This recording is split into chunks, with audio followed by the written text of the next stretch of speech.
우리는 지난주에 최초의 선교팀, 바나바와 바울의 선교팀이 구성되는 그런 장면까지 보았습니다. 그렇게 안디옥 교회로부터 파송을 받은 바나바와 사울의 선교팀이 그들이 정한 선교지를 향해서 힘차게 출발합니다.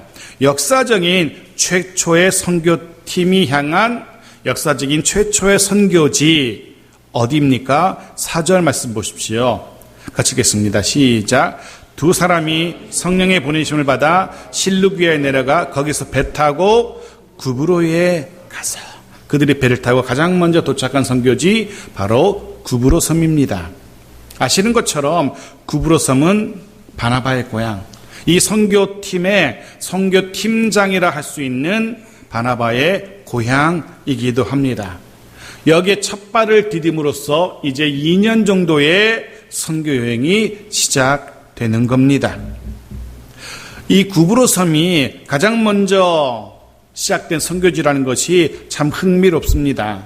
아마도 바나바로서는 가장 먼저 이 복음을 전하고 싶었던 곳일 겁니다. 왜냐하면 그곳은 여전히 가족들과 친척들이 살아가고 있는 곳입니다. 어릴 적 함께 자라난 친구들이 여전히 그곳에 살고 있는 곳입니다. 누구보다 자신이 잘 아는 동네고, 또한 누구보다 바나바를 잘 아는 사람들이 있는 곳, 바로 구브로 섬입니다. 당연히 바나바로서는 그곳에 그들에게 가장 먼저 이 복음을 전하고 싶었을 겁니다.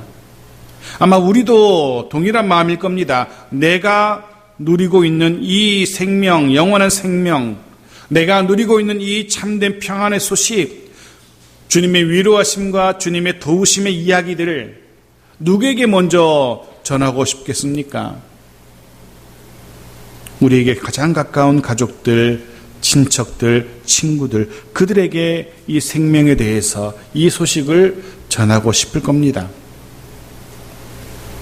근데 4절에 또 눈여겨볼 점이 하나 더 있습니다. 저는 조금 전 이 최초의 선교팀이 안디옥 교회로부터 파송을 받았노라 라고 말씀을 드렸는데, 막상 4절에 보니까 이들을 누가 보내고 계십니까? 성령이. 그렇습니다. 오늘 본문은 이 두 사람이 성령의 보내심을 받은 것이라고 분명히 기록하고 있습니다. 무엇을 우리에게 말하고 있습니까? 겉으로 드러나는 모습은, 외형의 모습은 분명히 이 두 사람이 안디옥 교회로부터 세움을 받고 안디옥 교회로부터 파송받는 것처럼 보입니다. 그런데 실상은 그 내면을 들여다보면 안디옥 교회가 아니라 성령 하나님께서 이 두 사람을 파송하신 것이라는 사실을 우리에게 말해주고 있는 겁니다. 또한 동일하게 성경은 오늘 우리에게도 똑같이 말하고 싶어하는 것 같습니다. 겉으로 드러난 일과 사건, 그 속에 감추어진 하나님의 손길, 하나님의 일하심이 있다는 사실을 우리에게 말하고 있는 겁니다. 그것을 볼 수 있어야 된다라고, 그 사건과 일들 속에 감추어진 하나님의 일하심을 볼 수 있어야 된다라고 우리에게 말하고 있는 겁니다. 겉으로 드러난 일이 그것이 다가 아니라는 사실을 우리가 깨달아 알아야 됩니다. 마치 빙산에 드러난 일각처럼 그 아래에는 우리가 상상도 하지 못했던, 할 수 없었던 그거 놀라운 하나님의 일하심이 있다는 사실을 우리가 볼 수 있어야 한다는 겁니다.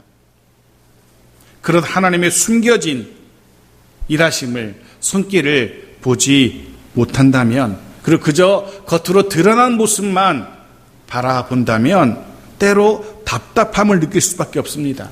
때로 억울함이 느껴지기도 합니다. 때론 짜증이 나고 불평과 불만이 생겨나기도 합니다. 하나님이 왜 그 일을 내게 주셨는지 이해하지 못하기 때문에 그렇습니다. 하나님이 왜 이런 일을 내게 일어나게 하셨는지 받아들일 수가 없는 겁니다. 마치 부모의 깊은 생각을 알지 못하는 어린 아이들이 부모를 향해서 짜증 부리고 투정 부리고 땡깡 부리는 것처럼 그런 삶을 살 수밖에 없다는 겁니다. 숨겨진 하나님의 일하심, 인도하심, 하나님의 뜻을 깨닫게 될 때에야 비로소 우리는 어떠한 상황에서도 감사할 수 있게 되고요. 어떠한 상황에서도 참된 기쁨과 또한 위로를 또한 평안을 누리며 살아가게 될 겁니다. 해서 로마서 12장에서 사도 바울은 또한 이렇게 우리에게 도전하기도 합니다. 12장 2절 보십시오. 같이 읽죠. 시작. 너희는 이 세대를 본받지 말고 오직 마음을 새롭게 함으로 변화를 받아 하나님의 선하시고 기뻐하시고 온전하신 뜻이 무엇인지 분별하도록 하라. 그렇습니다. 하나님의 뜻이 무엇인지 오늘 나를 향하신, 오늘 내게 일어난 수많은 일들 가운데 하나님이 왜 그 일을 내게 일어나게 하셨는지, 그 속에 감추어진 하나님의 뜻이 무엇인지 분별하며 살아가는 자 되어야 됩니다. 그렇게 매일 우리의 삶 현장 속에서 하나님의 일하심과 하나님의 인도하심을 깨달아 알 수 있는, 하나님의 뜻을 분별할 수 있는 영적인 눈들을, 영적인 분별력들을 회복하게 해달라고 기도해야 할 겁니다. 영적인 민감함으로 살아가는 자 되어야 될 겁니다. 그럴 때 우리 삶이 답답하지 않고 짜증나지 않고 불평 불만이 아닌 감사와 기쁨과 평안의 삶을 살아가게 될 겁니다. 자, 5절입니다. 같이 읽죠. 시작. 살라미에 이르러 하나님의 말씀을 유대인의 여러 회당에서 전할세 요한을 수행원으로 두었더라. 살람이라는 곳에 도착합니다. 구브로 섬의 맨 동쪽 항구 도시입니다. 도착한 그곳에서 하나님의 말씀을 전하기 시작합니다. 그런데 보시면 목적 없이 아무 곳에서나 아무에게나 대충 하나님의 말씀을 외치는 그런 선교 방법을 쓰지 않습니다. 먼저 정확하게 유대인의 회당들을 찾아서 그곳에 들어가서 복음을 전하고 있습니다. 이 회당에는 흩어진 유대인들, 디아스포라라고 부르는 흩어진 유대인들이 모이는 곳입니다. 그리고 경건한 이방인들이, 하나님에 대한, 여호와 하나님에 대한 궁금증을 가진 경건한 이방인들이 모이기도 하는 그런 곳입니다. 그리고 이곳에 모인 사람들은 구약 율법을 매일같이 읽고 나누고 합니다. 즉, 이 회당이라는 곳은 구약 성경에 익숙한 자들이 모여 있습니다. 또한 구약 성경이 예언하는 메시아라는 존재에 대해서 사전적인 지식을 가진 이들이 모여 있는 곳입니다. 그래서 이들에게 접근하기가, 복음을 전하기가 훨씬 더 용이했던 겁니다. 그래서 이들에게 먼저 선교 전략적으로 접근하고 있습니다. 그리고 이 전략은 이후에도 계속 사도 바울이 지지하는 그런 선교 전략이기도 합니다. 로마서 1장 16절 보십시오. 같이 읽죠. 시작. 내가 복음을 부끄러워하지 아니하노니 이 복음은 모든 믿는 자에게 구원을 주신 하나님의 능력이 됨이라. 먼저는 유대인에게요 그리고 헬라인에게로다. 먼저는 유대인에게요 헬라인에게로다. 구약 율법을 익숙하게 알고 있는 메시아의 존재에 대해서 잘 알고 있는 이들에게 먼저 복음을 전하고 그리고 헬라인들에게, 그런 선교 전략을 가지고 있었던 겁니다. 정확한 또 효과적인 선교 전략을 가지고 출발하는 선교팀의 모습. 요 근래에 저를 포함한 많은 목회자들의 고민이 그거일 겁니다. 코로나 시대에, 그리고 코로나19 이후 시대에 교회가 어떻게 복음을 전할 것인가 고민이 됩니다. 이전에 우리는 교회 앞에서 전도지를 나누고 복음을 나누고 했었습니다. 그런데 이제는 그렇게 사람을 붙들고 이야기하면서 복음을 전하기가 힘든, 대면 접촉 자체가 불가능해지는 그런 시대입니다. 이제는 사람을 붙들고 전도지를 나눠주고 복음을 전하는 것 불가능해 보입니다. 아마 이후에도 오랫동안 그렇게 상황이 변하지 않을 것 같습니다. 어떻게 해야 할 것인지, 어떤 선교 전략을 가져야 될 것인지 드는 생각은 결국은 사도행전에 기록된 것처럼, 또 오늘 본문에 기록된 것처럼 먼저는 우리가 잘 아는 이들, 그리고 우리를 잘 아는 이들에게 가서 복음을 전해야 되지 않을까. 이제는 불특정 다수에게 접근하는 것은 불가능한 시대가 되었습니다.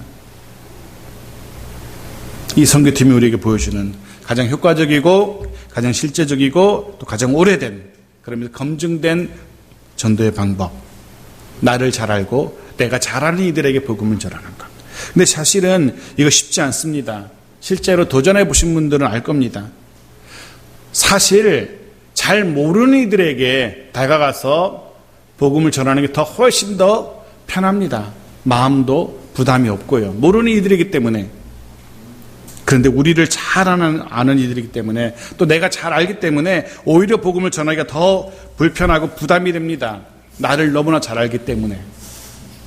우리의 일상의 삶을 너무나 잘 아는 이들이기 때문에 우리의 평소의 말과 행동을 너무나 잘 아는 사람들이기에 그들에게 복음을 전하기가 역간 어려운 게 아닙니다.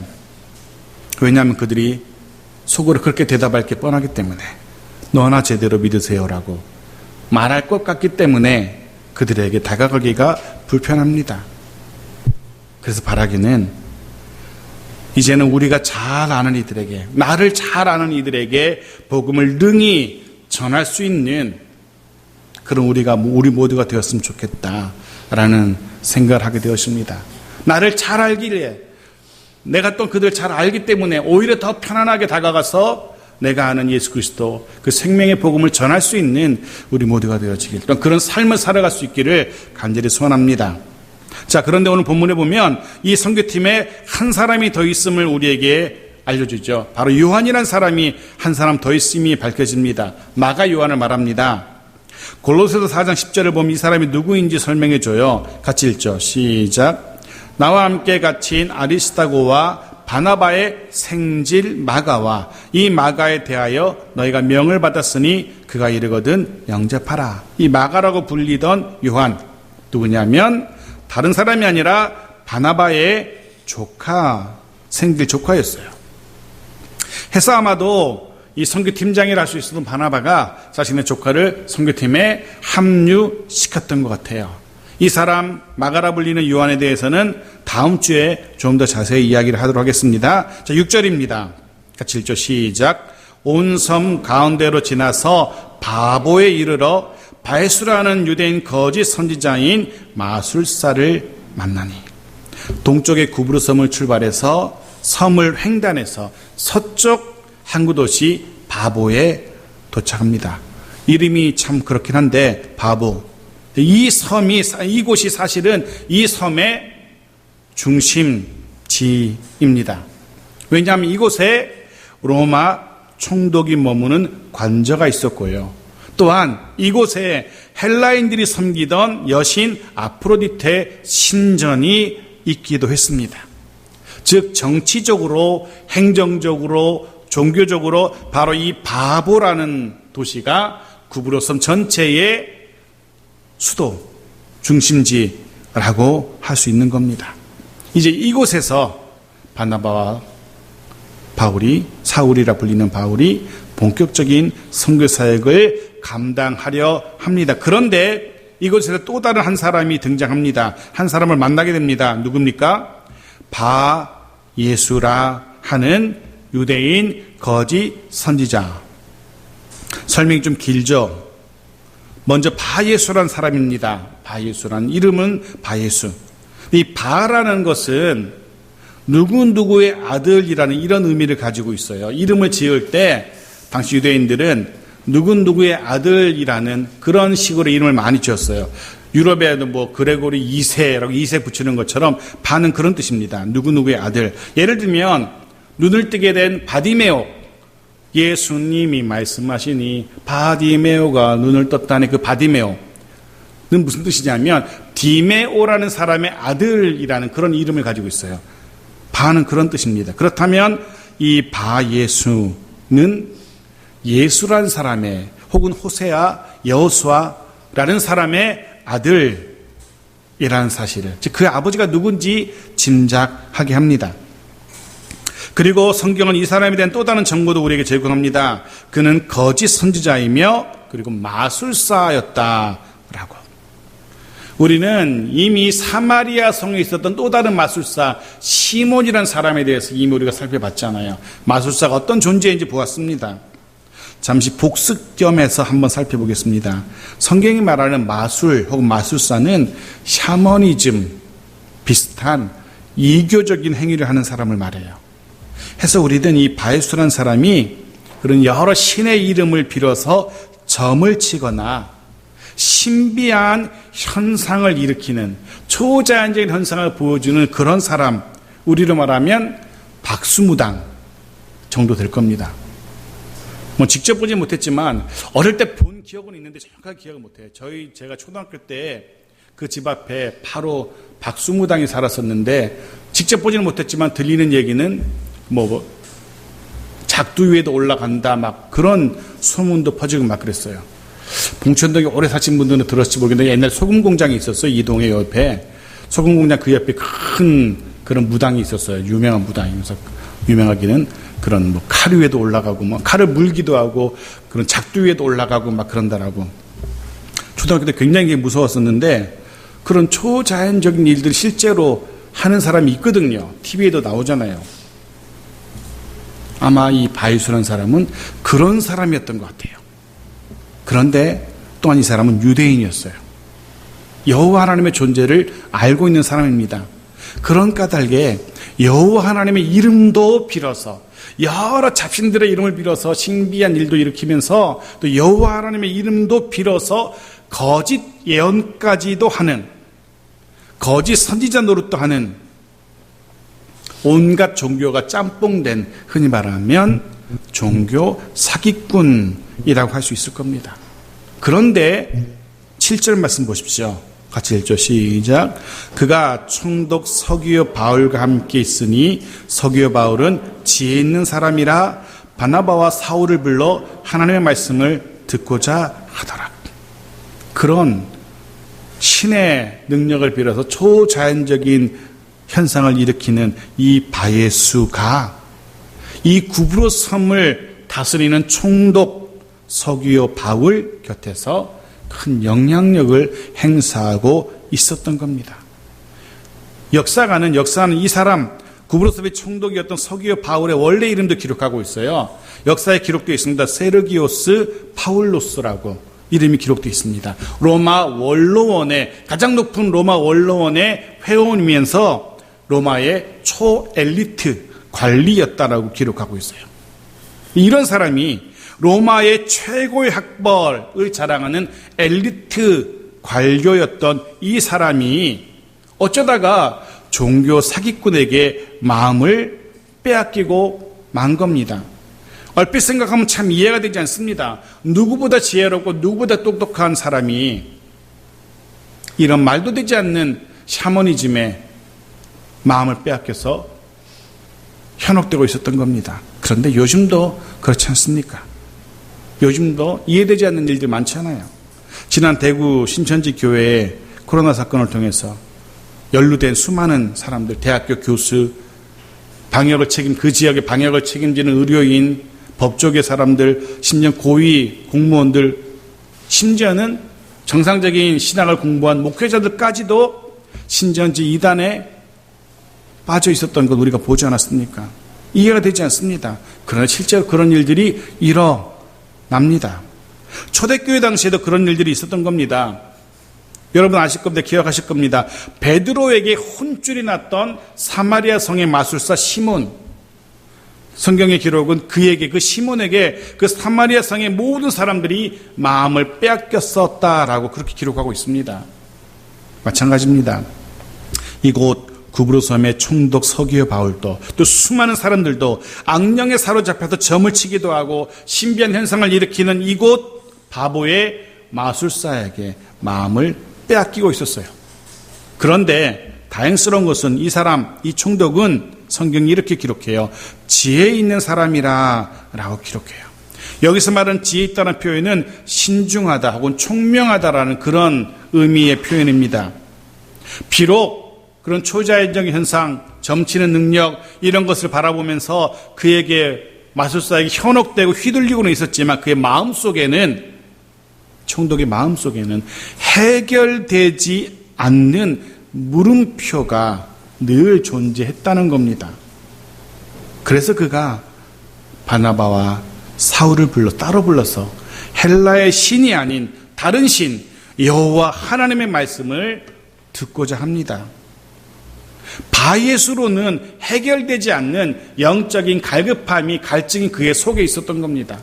헬라의 여러 수많은 신들로는 해결되지 않았던 영적인 갈증이 그의 속에 존재하고 있었던 겁니다.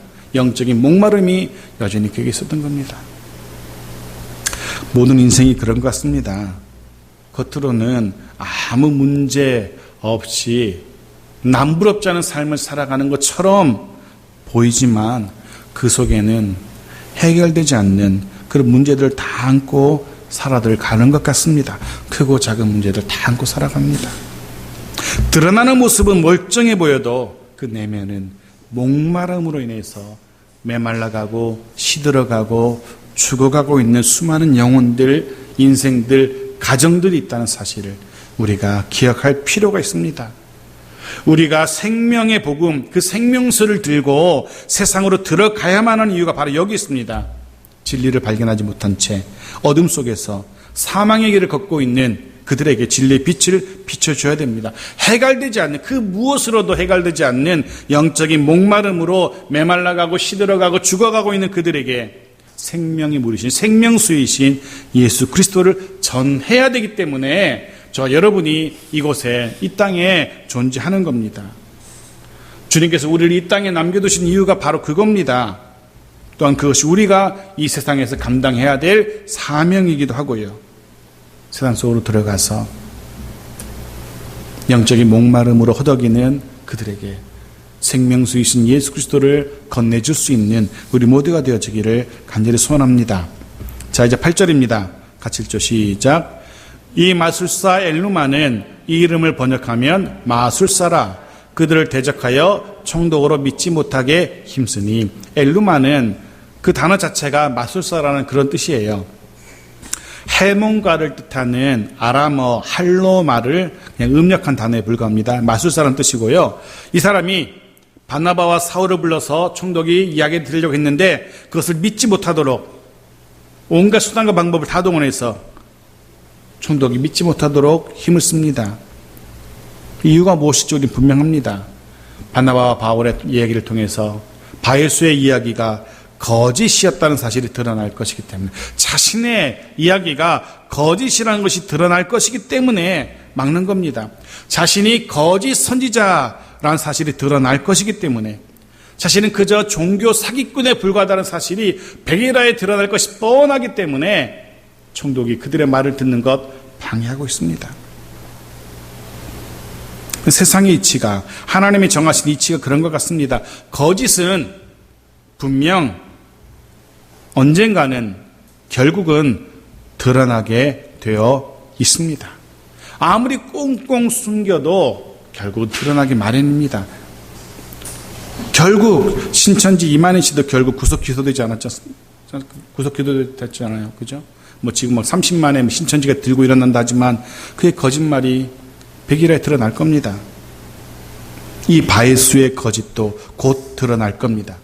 그럼 결국 그동안 총독을 꿰어서 그 옆에서 누리고 있었던 온갖 권세와 명예들, 물질들 한순간에 내려놓아야 할 겁니다. 해서 그는 할 수 있는 모든 수단과 방법을 다 동원해서 총독으로 하여금 바나바와 사울의 이야기를 듣지 못하도록, 믿지 못하도록 애를 씁니다. 그때 9절 같이 읽죠. 시작. 바울이라고 하는 사울이 성령이 충만하여 그를 주목하고, 드디어 바울이라고 하는 사울이 나섭니다. 아시는 것처럼 바울은 헬라식의 이름이고 사울은 유대식의 이름입니다. 앞으로 보시면 알겠지만 이후로 헬라 지역에서 선교사역을 감당할 때 이 사람은 줄곧 바울로 불리게 됩니다. 자, 그가 이 바예수, 총독으로 하여금 복음을 듣지 못하게 방해하는, 회방하는 이 바예수에 대하여 분연히 분노하고 일어섭니다. 그를 째려봅니다. 그때 성령이 바울을 충만하게 휘감습니다. 그에게 성령이 충만하게 임하게 됩니다. 물론 바울은 늘상 성령의 사람, 성령이 충만한 사람이었을 거예요. 그런데 그 바예수를 대적하게 되었을 때, 바예수를 노려보며 그를 대적에 일어섰을 때 성령은 또 다른 의미로 충만하게 바울에게 임하는 겁니다. 성경을 읽어가다 보면은요, 언제, 어느 때 사람에게 충만하게 임하는지 깨닫게 됩니다. 언제 어느 때 성령이 한 사람에게 충만하게 임하는지, 그때는 하나님의 인도하심을 따라 살아갈 때입니다. 어떤 한 사람이 성령의 인도하심을 따라 살아가려고 애쓸 때 바로 그때 성령이 충만하게 임합니다. 때로 힘겨울지라도, 때로 힘에 겨워서 벅찬다 할지라도 그래도 하나님의 말씀대로 살아보려고 애쓸 바로 그때 성령이 충만하게 강력하게 그 사람에게 임하는 겁니다. 또한 하나님의 영광이 드러나는 그 사역의 현장에 성령이 또한 강력하게 임합니다. 내 이름, 내 명예가 드러나는 나의 일에 힘쓸 때가 아니라 하나님의 이름이 드러나는, 하나님의 명예가 드러나는, 하나님의 나라가 확장되는 그 일에 우리가 애쓰려고 할 때 그때 성령 하나님이 우리에게 강력하게 임하시는 겁니다. 사랑하는 성도 여러분, 성령의 충만을 경험하기 원하신다면, 정말 강력한 성령의 역사하심을 경험해 보시기를 원한다면, 그렇다면 이제는 나의 원대로의 삶이 아니라 하나님의 원대로의 삶을 살아야 됩니다. 성령의 충만을 누리며 살아가기 원하신다면 내 이름이 드러나는, 내 잘남이 드러나는 그런 삶이 아니라 하나님의 이름이, 하나님의 영광이 드러나는 그런 삶을 살아야 됩니다. 그럼 분명 성령 하나님이 그 옛날 바울을 충만하게 하셨던 것처럼 그럼 우리를 충만하게 하실 겁니다. 그렇게 성령의 충만함을 누리며 살아가는, 하나님의 인도하심을 따라 하나님의 영광을 드러내며 살아가는 우리 모두가 되어지길 간절히 소원합니다. 자, 10절입니다. 같이 읽죠. 시작. 이르되 모든 거짓과 악행이 가득한 자요 마귀의 자식이요 모든 의의 원수여 주의 바른 길을 굽게 하기를 그치지 아니하겠느냐. 성령이 충만했던 바울과 전혀 다른 상태의 바예수에 대한 이야기를 들려줍니다. 그건 무엇이 가득합니까? 거짓과 악행이 가득한 사람이었습니다. 바울이 성령이 가득한 사람이었다면 이 바예수는 반대로 거짓과 악행이 가득한 사람이었습니다. 이름은 바예수, 예수의 아들, 호세아의 아들, 여호수아의 아들이라는 참 좋은 이름을 가지고 있었지만 그는 다른 사람으로 하여금 주의 길이 아니라 마귀의 길을 걷게 하는 거짓과 악행이 가득한 사람이었던 겁니다. 그런 것 같습니다. 결국 구분해 보면 이 땅에는, 이 세상에는 딱 두 종류의 삶을 살아가는 사람들만 남게 되는 것 같습니다. 결국은 두 종류의 사람밖에 없습니다. 성령의 사람이든지, 성령이 가득한 사람이든지, 아니면 거짓과 악행이 가득한 사람이든지, 하나님의 자녀로 살아가는 사람이든지, 마귀의 자녀로 살아가는 사람이든지, 그 둘 중에 하나 속하게 마련입니다. 주께서 가신 그 길, 바른 길, 생명의 길을 걸어가는 삶을 살아가든지, 아니면 세상의 수많은 사람들이 걸어가는 그 굽은 길, 사망의 길을 걸어가든지, 둘 중에 하나 우리는 선택해야 됩니다. 바울은 바예수를 향해서, 그리고 또한 오늘 저 여러분에게 선포합니다. 성령 충만한 삶을 살라고, 하나님의 원대로 하나님의 인도하심을 따라 살아가라고, 더 이상 굽은 길, 사망의 길이 아니라 돌이켜 생명의 길을 걸으라고 우리에게 도전하고 있는 겁니다. 바라기는 이후로도 지금처럼 주님께서 가신 그 길, 생명의 길을 걸어가는 우리 모두가 되어지기를, 지금처럼 더 성령 충만한 삶, 하나님의 영광이 드러나는 삶을 살아가는 우리 모두가 되어지기를 주의 이름으로 축복합니다.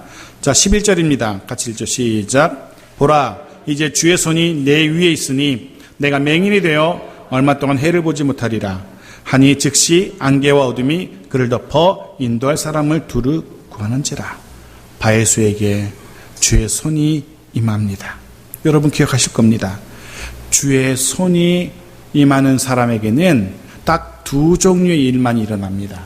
주의 손이 임할 때 두 가지의 일들이 일어납니다. 하나는 복과 은혜가 임하게 되든지, 그렇지 않으면 또 하나는 바로 징계와 저주와 형벌이 임하게 됩니다. 하나님이 손을 대실 때 두 가지 중 하나밖에 없다는 겁니다. 쓰다듬어 주시거나 두들겨 패시거나 둘 중에 하나는 겁니다. 바라기는 주의 손이 임하셔서 복과 은혜를 누리게 되길 주의 이름으로 축복합니다. 하지만 바예수에게는 징계와 저주와 형벌이, 어둠이 임하게 됩니다. 앞을 보지 못하게 됩니다. 다행스러운 것은 성경은 그렇게 말해요. 얼마 동안이라고 표현하고 있어요. 그에게 회개의 기회를 주고 있는 겁니다. 돌이킬 수 있는, 그 악행에서 돌이킬 수 있는 기회를 주고 있습니다. 이후에 이 바예수가 다시 보게 되었는지 아니면 돌이키지 않고 그냥 맹인으로 살다 죽었는지는 우리는 모릅니다. 천국에 가면 확인할 수 있겠죠. 그곳에 바예수가 있었는지 없는지 확인하면 될 겁니다. 그 뒷얘기를 성경은 들려주잖아요. 자, 마지막 절 12절입니다. 같이 읽죠. 시작. 이에 총독이 그렇게 된 것을 보고 믿으며 주의 가르치심을 놀랍게 여기니라. 자신에게 이전까지 점을 쳐주고 초자연적인 신비한 일을 일으키던 그 바예수가 바울의 꼼짝 못하고 눈이 머는 모습을 보면서 총독이 놀라게 됩니다. 그리고 그들의 가르침, 바울과 바나바의 가르침을 듣고 놀랍게 여깁니다. 이전에 바예수가 들려주었던 이야기와 전혀 다른 이야기였기 때문에. 그런데 안타까운 것은 역시 성경은 이 총독이 이 복음을 듣고 예수를 믿게 되었는지 그렇지 않은지 성경이 기록하지 않아요. 참 궁금한데 총독이 그 예수를 믿었다라고 했으면 얼마나 좋겠어요. 그래서 이 구브로섬이 복음화되었다, 교회가 세워지고 복음화되었다 이렇게 끝나면 참 좋겠는데 성경은 그것에 대해서 이야기하지 않아요. 그런데 또 다행스러운 것은 로마에 남아있는 기독교 묘지가 있답니다. 거기에 흥미로운 묘가 하나 있는데요. 그 묘의 이름에 이렇게 써 있답니다. 세르기오 파울리나. 기억하십니까? 제가 조금 전 총독의 원래 로마식 이름이 무엇이라고 했는지 기억하십니까? 그 로마식 이름은 서기오 바울이 아니라 로마식 이름은 세르기오스 파울루스였어요. 그런데 묘가 하나 발견되었는데 파울리나라는, 리나는 여성 명사, 여성을 의미해요. 즉 여자. 근데 이름이 비슷해. 누굴까요? 딸이라고 추정됩니다. 이 사람의 총독 서기오 바울의 딸로 추정되는 사람의 묘가 발견되었는데 그 묘가 어떤 묘지라고요? 기독교 묘지였다는 거죠. 그래서 역사가들은 이 총독 서기오 바울이 이때 바나바와 바울을 통해서 복음을 받아들이고 하나님의 자녀, 천국 백성이 되었을 것이라 라고 짐작합니다. 물론 그 역시도 하나님 나라 가야지만 알 수 있는 일이고. 자, 오늘 말씀을 정리합니다. 구브로 섬의 사역을 기록한 오늘 본문은 우리에게 반복되는 일상의 삶, 그 속에서 우리를 위해서 일하시는 하나님의 일하심을 깨달아 알아야 된다라고 우리에게 말합니다. 그래야 우리 삶 속에서 늘 하던 고민, 갈등, 궁금증들 사라지게 될 겁니다. 하나님의 뜻을, 하나님의 일하심을 깨달아 알아야, 그래야 세상 사람들은 알지 못하는, 이해하지 못하는 참된 평안을 누리며 살아갈 수 있게 될 겁니다. 더불어 구브로섬에서의 이 선교의 모습을 보면서 우리는 이 시대에, 오늘날과 같은 시대에 어떻게 주의 복음을 전하며 살아갈 것인지 고민하게 합니다. 바라기는 성령께서 지혜를 주셔서 우리가 잘 아는, 또 우리를 잘 아는 가족들, 친구들, 이웃들에게 복음을 전할 수 있는 우리 모두가 되어지길 바랍니다. 마지막으로 오늘 본문은 우리에게 성령 충만한 삶에 대해서 도전합니다. 세상 사람들처럼 세상의 것들로 가득한 삶을 살아서는 안 된다라고 말합니다. 바라기는 성령 충만한 삶을 통하여 성령의 인도하심 가운데 하나님의 은혜와 복을 누리며 살아가는 우리 모두가 되어지기를 주의 이름으로 축복합니다. 아멘.